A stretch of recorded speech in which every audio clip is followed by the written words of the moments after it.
नमस्कार विद्यार्थियों, agriculture online class में आपका फिर से स्वागत है। हमारा जो अध्याय चल रहा है प्रोपेगेशन और प्रवर्धन, उसमें आज भी हमारी क्लास होगी। उसमें इस चैप्टर का लास्ट पॉइंट होगा। आज की क्लास जो है इस चैप्टर की प्रोपेगेशन जो है, प्रवर्धन जो है, उसकी अंतिम क्लास है। आज ये जो चैप्टर है कंप्लीट हो जाएगा। अपना जो मेन पॉइंट चल रहा था वो चल रहा था प्रवर्धन विस्तार के तरीके। मैं आपको दोबारा याद करा दूं, प्रवर्धन विस्तार के तरीके, उसमें अपन स्टार्ट से पढ़ रहे हैं। इसके 4 तरीके हमने पढ़े हैं। जो विधियां जो थी, विधियों की बात करें तो इसकी मुख्य रूप से 3 विधियां थी। उनमें पहला था बीज द्वारा। किसके द्वारा? पहली जो विधि थी वो थी बीज द्वारा, सही है। दूसरी इसकी विधि थी वानस्पतिक प्रसारण। तीसरी इसकी जो विधि थी वो थी उत्तक संवर्धन। उत्तक संवर्धन। दोबारा मैं याद करना चाहूंगा, अपन ने जो पढ़ रहे थे स्टार्ट में अपन ने पढ़ा था प्रवर्धन के तरीके। उसमें बीज द्वारा प्रवर्धन अपन ने पढ़ लिया था। उसके बाद वानस्पतिक प्रवर्धन में 4 विधियां अपन ने पढ़ी थी, कलम द्वारा, दाब कलम, उपरोपण और कलिकरण। वो इसकी विधियां थी। अब तीसरा जो तरीका आता है वो आता है उत्तक संवर्धन। बीज द्वारा प्रवर्धन था उसको अपन ने कहा था लैंगिक प्रवर्धन। वानस्पतिक जो प्रसारण था उसको अपन ने कहा था अलैंगिक प्रवर्धन, जिसमें अपने जो 4 विधियां थी वो पढ़ ली। आज की जो क्लास है उसका मुख्य जो पॉइंट है, तीसरा जो तरीका है प्रवर्धन का, वो है उत्तक संवर्धन। क्या है? उत्तक संवर्धन। पॉइंट लेके मतलब आज जो मेन पॉइंट है, तीसरा जो तरीका है वो है उत्तक संवर्धन। कहने का मतलब ये जो प्रक्रिया है, ये जो तरीका है, इस तरीके के अंदर उत्तक को संवर्धित करके, उत्तक को बढ़ाकर नए पादप का निर्माण किया जाता है, या पादप जो है उसकी जो गुणन है वो, उसकी जो संख्या है उसमें वृद्धि की जाती है। अब बात आती है उत्तक क्या होता है। उत्तक का मतलब होता है ग्रुप ऑफ सेल्स, कोशिकाओं का समूह। ठीक है। ये जो उत्तक संवर्धन है ये उन पादपों में काम में ली जाती है जिन पादपों में टोटियोपोटेंसी पाई जाती है। टोटियोपोटेंसी का मतलब कोशिकाओं का ऐसा समूह है जिसमें नए पादप को परिवर्तित करने की क्षमता पाई जाती है, उसको बोलते हैं टोटियोपोटेंसी। ये जो विधि है उत्तक संवर्धन को कौन से पादपों में? जिन पादपों में जो कोशिकाएं होती हैं, कोशिकाओं का जो समूह होता है, उन समूहों में या उन कोशिकाओं का समूह है कि उत्तक जो है उसमें ऐसी क्षमता पाई जाती है कि वो परिवर्तित होकर बढ़कर नए पादप का निर्माण कर लेते हैं। बढ़ने का मतलब ये नहीं है मैंने टुकड़ा तोड़ा या कोशिकाओं समूह पादप से अलग किया और उसको बाहर रख दिया या जमीन में रोपित कर दिया, नहीं। ये जो उत्तक संवर्धन है, सारी जो बीज द्वारा प्रवर्धन और वानस्पतिक प्रवर्धन जो है वो प्राकृतिक माध्यम में तैयार होती है। लेकिन उत्तक संवर्धन की एक शर्त है, और वो शर्त क्या है कि उत्तक संवर्धन हमेशा कृत्रिम माध्यम में तैयार होता है। ठीक है। तो उत्तक संवर्धन क्या होगा? ऐसा संवर्धन जिसमें पादप के उत्तक को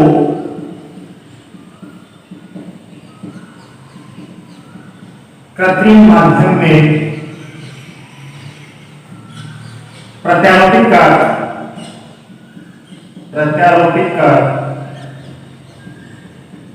नव पादप का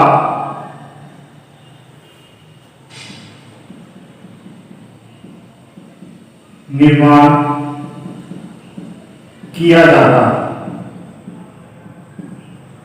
ऐसा संवर्धन जिसमें पादप के ऊतक को, ऊतक का मतलब कोशिकाओं का समूह है, उस कोशिका के समूह को बाहर की कृत्रिम माध्यम में प्रतिस्थापित करेगी और उससे नए पादप का निर्माण किया जाता है। उस तकनीकी को क्या बोलते हैं? ऊतक संवर्धन। ऐड पर जो टेक्नोलॉजी चल रही है उसको जो है वो कौन सी है? ऊतक संवर्धन है। और कोशिकाओं का समूह जो है जिसमें नए पादप का निर्माण करने की क्षमता पाई जाती है उसको क्या बोलते हैं अपन? टोटियोपोटेंसी। क्या बोलते हैं? टोटियोपोटेंसी। ये क्या है? ऐसा गुण है जिसमें पादप की जो कोशिकाएं हैं उस कोशिकाओं का समूह जो है उसमें नए पादप निर्माण की क्षमता पाई जाती है। उस क्षमता को क्या बोलते हैं? टोटियोपोटेंसी कहते हैं। समझिए मेरी बात? दोबारा मैं आपको रिपीट कर रहा हूं। ऊतक संवर्धन जो है उसमें कोशिकाओं का समूह है यानी कि ऊतक लिया जाएगा, उस ऊतक को कृत्रिम माध्यम में प्रत्यारोपित किया जाएगा और नए पादप का निर्माण किया जाएगा, उसको बोलते हैं ऊतक समूह। और जिन पादपों के अंदर यह क्षमता पाई जाती है उस क्षमता को बोलते हैं टोटियोपोटेंसी। एग्जांपल्स में बात करूं, केला, स्ट्रॉबेरी, ये जो पादप जो है इन पादपों के अंदर जो संवर्धन पाया जाता है टोटियोपोटेंसी की क्षमता वो पाई जाती है और इनके अंदर रोग रहित जो है या बीज रहित जो नए पादप का निर्माण हो रहा है वो किसके द्वारा हो रहा है? टोटियोपोटेंसी के माध्यम से हो रहा है। उस प्रक्रिया को बोलते हैं ऊतक संवर्धन। पहली बात यहां पर आपने इसकी परिभाषा जो है वो जान ली कि ऊतक संवर्धन जो क्या चीज होती है? पादपों के अंदर ऐसा गुण जो पाया जाता है उसको टोटियोपोटेंसी कहते हैं। मुख्य रूप से केला वगैरह है, स्ट्रॉबेरी है, इनमें ये जो तकनीक जो है वो काम में ली जाती है। अब बात ये आती है कि वो कोशिका का समूह है कौन सा हो सकता है? आपके दिमाग में चल रहा होगा कि भाई ऐसा कौन सा हो सकता है? तो पादप जो है उस पादप का जो है जड़, तना, पत्ती, पराग, भ्रूण या अन्य जो भाग हैं कोई भी भाग इनमें से हो सकता है। कौन कौन से भाग? पादप अंग कौन कौन से काम आ सकते हैं इसमें? ऊतक संवर्धन में कौन कौन से हो सकते हैं? जड़, जड़ हो सकती है, तना हो सकता है, पत्ती का कोई भाग हो सकता है, भ्रूण का कोई भाग हो सकता है, पराग का कोई भाग हो सकता है। ये जो भाग है इनके द्वारा कोई इनमें से कोई भी भाग जिसमें टोटियोपोटेंसी का गुण पाया जाता है, जड़ हो चाहे तना हो, पत्ती हो, भ्रूण हो, पराग हो, कोई भी भाग हो जिसके अंदर टोटियोपोटेंसी पाई जाती है। टोटियोपोटेंसी का मतलब ऊतकों का वह समूह है जिसमें नव पादप निर्माण की क्षमता पाई जाती है, उसका कोई भी भाग ले सकते हैं। दूसरी अपनी बात की भाई इसको कृत्रिम माध्यम में रखा जाता है, ठीक है? तो उस माध्यम में क्या बलाय होती है? उसमें बात यह है कि जो कृत्रिम माध्यम जो है जिसके अंदर इसको रखा जाता है उसके अंदर उसको ऐसा कौन सा माध्यम में दिया जाता है, ऐसा कौन सा मेटर दिया जाता है जिससे वो नए पादप का निर्माण कर लेता है। तो कृत्रिम माध्यम जो है उसके अंदर पादप को जो है उस पादप को क्या दिया जाता है? शर्करा, विटामिन, खनिज लवण, इसके अलावा वह अन्य कार्बनिक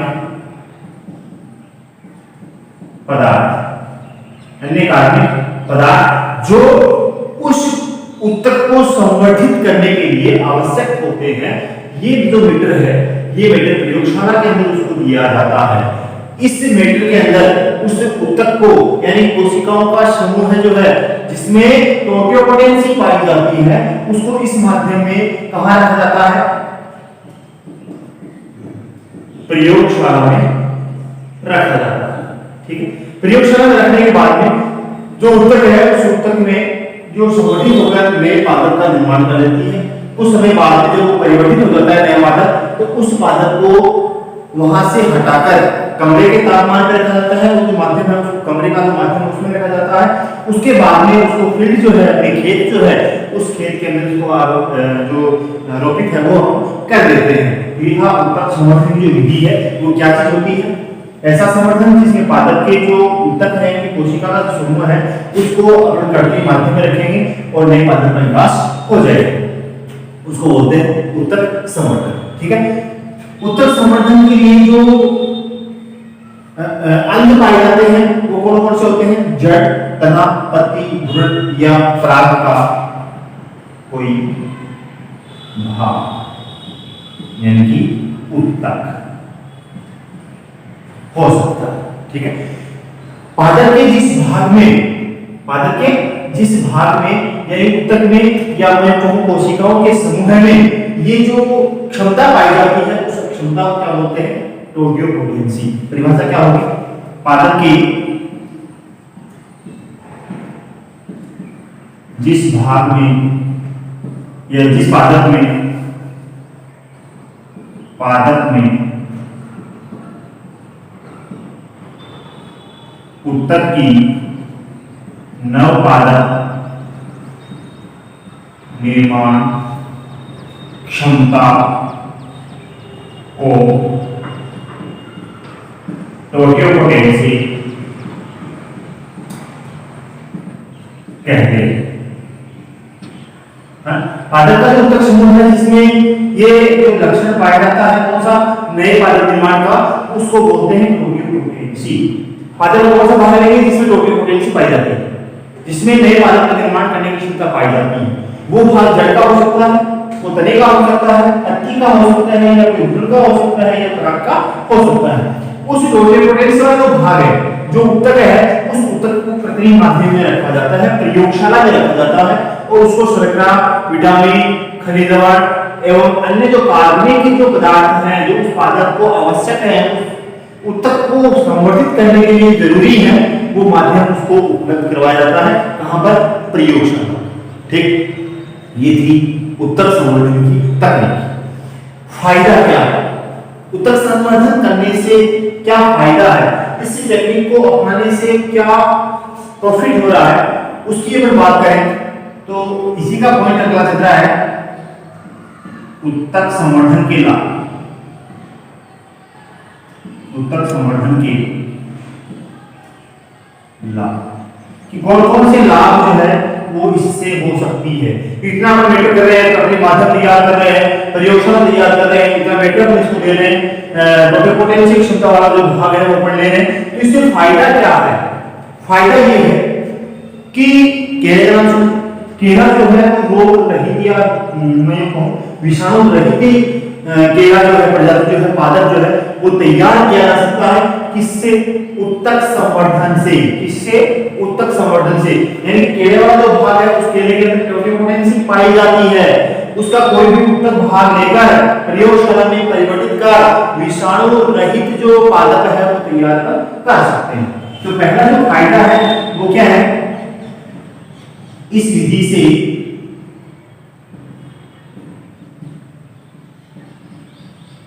विषाणु रहित केला का पादप तैयार कर सकते हैं। पहला जो फायदा है वो क्या है? ये जो विधि है इस विधि से विषाणु रहित जो केला प्रजाति है, केले का जो पादप है वो तैयार किया जा सकता है। इससे टिश्यू कल्चर से, उत्तक संवर्धन से। पहला फायदा। दूसरा फायदा क्या है? टिश्यूज जो है, उत्तक जो है वो बहुत छोटे होते हैं, केवल कोशिकाओं का समूह होता है। यानी कि जिस पादप के अंदर टोटियोपोटेंसी पाई जाती है उस पादप से, एक पादप से लाखों नए पादप, नव पादप अपन तैयार कर सकते हैं। ये बेनिफिट है इसका, टिश्यू कल्चर का, उत्तक संवर्धन का। दूसरा फायदा क्या है? इस विधि से एक पादप द्वारा लाखों नए पादप तैयार कर सकते हैं। दूसरा जो बेनिफिट है वो क्या है, ये जो विधि है, इस विधि द्वारा यानी कि जो टिश्यू कल्चर जो है, ऊतक संवर्धन जो है, उसमें एक पादप से, क्योंकि उसमें लाखों करोड़ों अरबों टिश्यूज पाए जाते हैं, लेकिन एक पादप के अंदर ये कंट्रोल है जिसमें टोटिपोटेंसी पाई जाएगी, उसके अंदर एक पादप से लाखों नए पादप जो है वो अपन तैयार आसानी से कर सकते हैं। ये भी एक फायदा है। दूसरा फायदा, नए फायदे की बात करें, अगले फायदे की बात करें तो क्या है कि कम स्थान पर, कम जगह पर, क्योंकि टिश्यूज जो है वो बहुत छोटे होते हैं और जब उसको संवर्धित किया जाता है प्रयोगशाला में तो बहुत अल्प जगह की आवश्यकता होती है, बहुत कम जगह की आवश्यकता होती है। तो ये है जो टिश्यू कल्चर है, इसका तीसरा तो फायदा वो क्या है, इस विधि में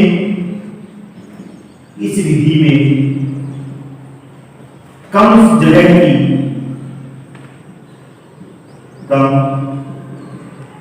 की आवश्यकता होती है। बात सही है कि कैसे है, जैसे मान लीजिए अपन लाखों पौधे तैयार करें तो बहुत बड़ा विभाग अपने को चाहिए होता है। अन्य जो विधियां हमने पढ़ी है, बीजों द्वारा लैंगिक परिवर्तन, वनस्पति प्रसारण, ये हमने पढ़ा है। इसमें दोनों विधियों के अंदर अपन नए पौधे तैयार करें तो भूमि का बहुत बड़ा विभाग आवश्यकता होती है। कब? जब लाखों पौधे तैयार करें।